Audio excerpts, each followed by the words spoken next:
¿Qué tal amigos y amigas? Continuamos con esta serie de tutoriales. En este tutorial empezamos una nueva unidad, la programación orientada a objetos. En esta unidad se estudian los principios básicos de una técnica de programación denominada programación orientada a objetos o POO por sus siglas en español, que actualmente se utiliza en la mayoría de proyectos de desarrollo de software. Se estudiará los fundamentos de la programación orientada a objetos y se comprenderá algunos conceptos importantes como por ejemplo clases, objetos, instancia, abstracción, etc. Empecemos. Es importante que para empezar diferenciemos dos términos que generalmente son confundidos: la programación orientada a objetos y el lenguaje orientado a objetos. La programación orientada a objetos es una filosofía, una técnica de programación con su teoría y su metodología, que debe seguirse y tomarse en cuenta al momento de programar. El diseño de un programa que se realiza sin seguir una metodología puede funcionar, pero se debe tener en cuenta que con el tiempo se convertirá en un conjunto de instrucciones nada más. Existen otras técnicas de programación, como la programación estructurada, por ejemplo, que se ve generalmente para aprender a programar, en el que se ejecuta una instrucción detrás de otra instrucción. La programación orientada a objetos tiene otro paradigma diferente. El lenguaje orientado a objetos, en cambio, es un lenguaje de programación que permite el diseño de aplicaciones orientadas a objetos. Como todo lenguaje de programación, tiene un conjunto de instrucciones que debes saber. Actualmente existen muchísimos lenguajes de programación. Tenemos, por ejemplo, Python, C++, .NET, Ruby y Java, que vamos a ver en este curso. Las tecnologías orientadas a objetos se han convertido desde la década de los 90 en uno de los motores clave de la industria del software. Aunque algunos autores aseguran que dicha tecnología se remonta a los años 60, de hecho, simula uno de los lenguajes orientados a objetos más antiguos, fue desarrollado en 1967. Pero ¿de qué se trata la programación orientada a objetos? Pensar en términos de objetos es muy parecido a como lo haríamos en la vida real. Pues si nos detenemos a pensar sobre cómo se nos plantea un problema cualquiera en la realidad, podremos ver que lo que hay en realidad son objetos. Por ejemplo, justo este momento, mientras tú ves el video tutorial, existen muchos objetos a tu alrededor que pueden ser parte de un sistema. Tenemos, por ejemplo, tu laptop, que puede ser parte de un sistema. También está de pronto la silla en la que estás sentado, que puede ser parte de un sistema de manufactura, de un sistema de inventarios. De pronto una mochila también es parte de un sistema. Asimismo, de un sistema de inventario podría ser de construcción de mochilas. Para un sistema, tú también eres un objeto. De pronto para un sistema de registro de notas. Y por supuesto en el mismo sistema de registro de notas, el profesor también es un objeto. Entonces, se puede definir a la programación orientada a objetos como una técnica de programación que utiliza objetos como su bloque esencial de construcción.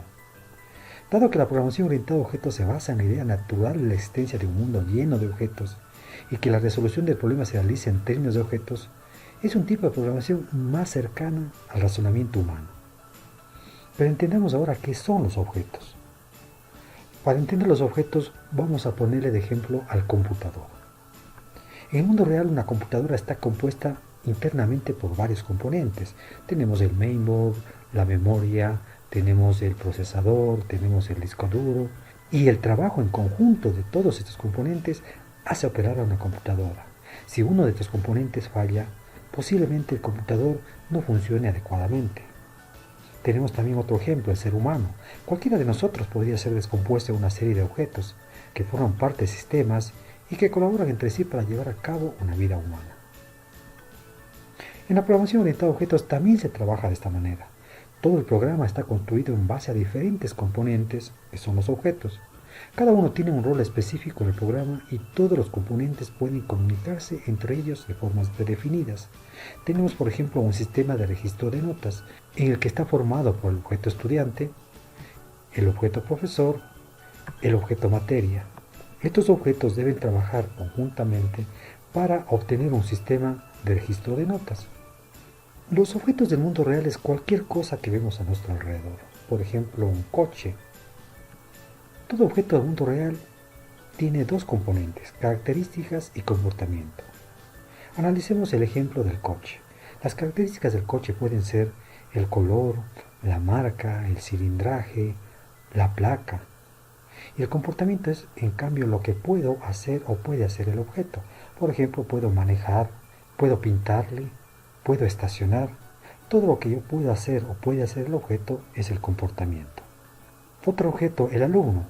Veamos las características de un alumno. Pueden ser el color de ojos, color de cabello, la estatura, el peso.